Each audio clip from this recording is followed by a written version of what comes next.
"It is a reason," said Lillian, "which should please you, as far as my husband's action is concerned. Consider what that signature meant to him. Reardon Medal was his greatest achievement, the summation of the best in his life, the final symbol of his pride.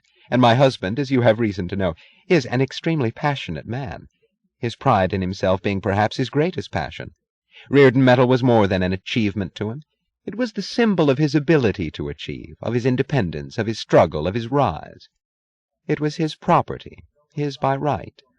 And you know what rights mean to a man as strict as he, and what property means to a man as possessive. He would have gladly died to defend it rather than surrender it to the men he despised.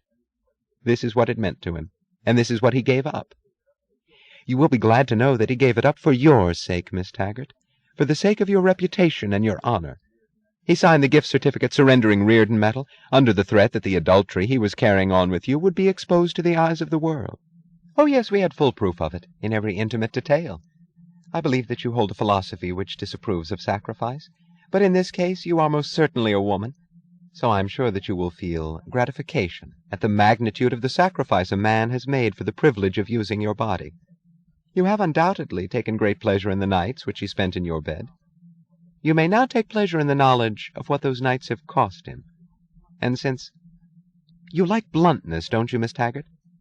Since your chosen status is that of a whore, I take my hat off to you in regard to the price you exacted, which none of your sisters could ever have hoped to match." Lillian's voice had kept growing reluctantly sharper, like a drill head that kept breaking by being unable to find the line of the fault in the stone. Dagny was still looking at her, but the intensity had vanished from Dagny's eyes and posture. Lillian wondered why she felt as if Dagny's face were hit by a spotlight. She could detect no particular expression. It was simply a face in natural repose, and the clarity seemed to come from its structure, from the precision of the sharp planes, the firmness of the mouth, the steadiness of the eyes. She could not decipher the expression of the eyes. It seemed incongruous. It resembled the calm, not of a woman, but of a scholar. It had that peculiar, luminous quality, which is the fearlessness of satisfied knowledge. "It was I," said Lillian softly, "who informed the bureaucrats about my husband's adultery." Dagny noticed the first flicker of feeling in Lillian's lifeless eyes. It resembled pleasure, but so distantly that it looked like sunlight reflected from the dead surface of the moon to the stagnant water of a swamp. It flickered for an instant and went. "It was I," said Lillian, "who took Reardon Medal away from him." It sounded almost like a plea. It was not within the power of Dagny's consciousness ever to understand that plea, or to know what response Lillian had hoped to find. She knew only that she had not found it, when she heard the sudden shrillness of Lillian's voice. "Have you understood me?" "Yes." "Then you know what I demand and why you'll obey me. You thought you were invincible, you and he, didn't you?" The voice was attempting smoothness, but it was jerking unevenly. "You have always acted on no will but your own, a luxury I have not been able to afford. For once, and in compensation, I will see you acting on mine. You can't fight me. You can't buy your way out of it with those dollars which you're able to make, and I'm not. There's no profit you can offer me. I'm devoid of greed. I am not paid by the bureaucrats for doing this. I am doing it without gain. Without gain. Do you understand me?" "Yes." "Then no further explanations are necessary. Only the reminder that all the factual evidence, hotel registers, jewelry bills, and stuff like that, is still in the possession of the right persons and will be broadcast on every radio program tomorrow, unless you appear on one radio program tonight. Is this clear?" "Yes." "Now what is your answer?" She saw the luminous scholar eyes looking at her, and suddenly she felt as if too much of her were seen, and as if she were not seen at all.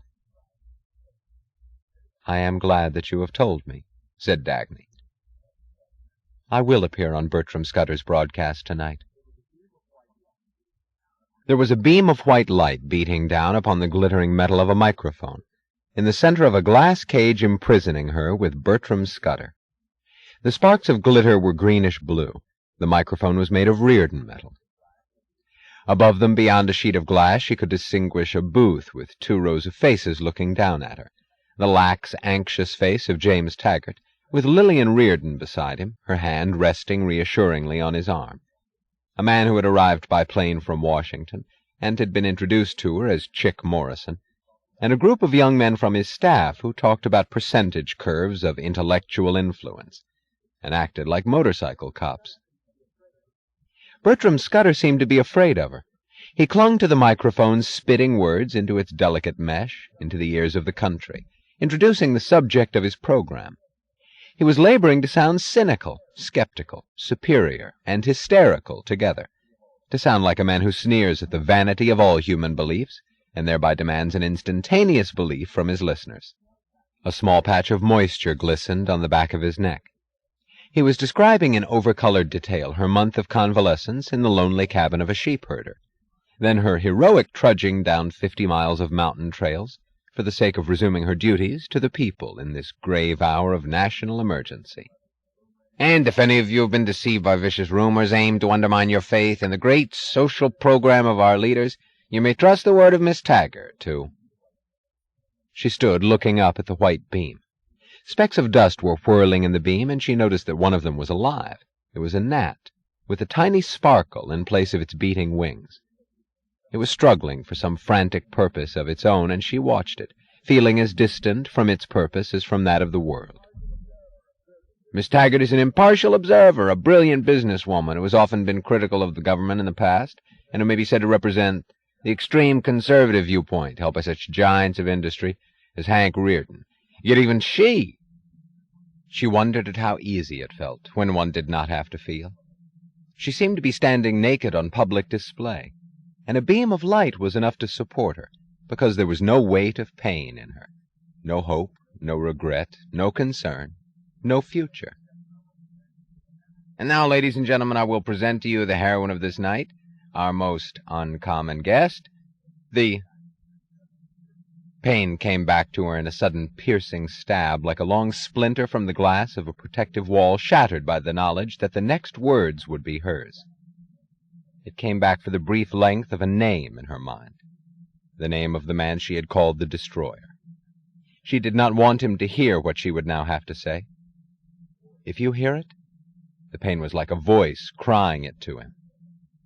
You won't believe the things I have said to you. No, worse, the things which I have not said, but which you knew and believed and accepted. You will think that I was not free to offer them, and that my days with you were a lie. This will destroy my 1 month and 10 of your years. This was not the way I wanted you to learn it. Not like this, not tonight.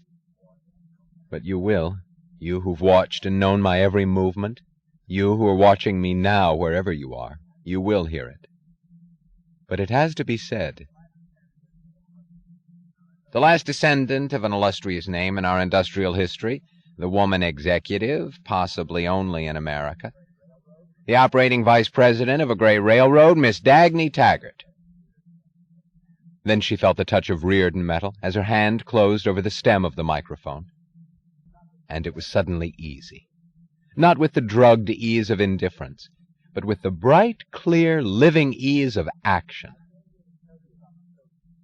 I came here to tell you about the social program, the political system, and the moral philosophy under which you are now living. There was so calm, so natural, so total a certainty in the sound of her voice, that the mere sound seemed to carry an immense persuasiveness. You have heard it said that I believe that this system has depravity as its motive, plunder as its goal, lies, fraud, and force as its method, and destruction as its only result. You have also heard it said that, like Hank Rearden, I am a loyal supporter of this system, and that I give my voluntary cooperation to present policies, such as Directive 10-289. I have come here to tell you the truth about it.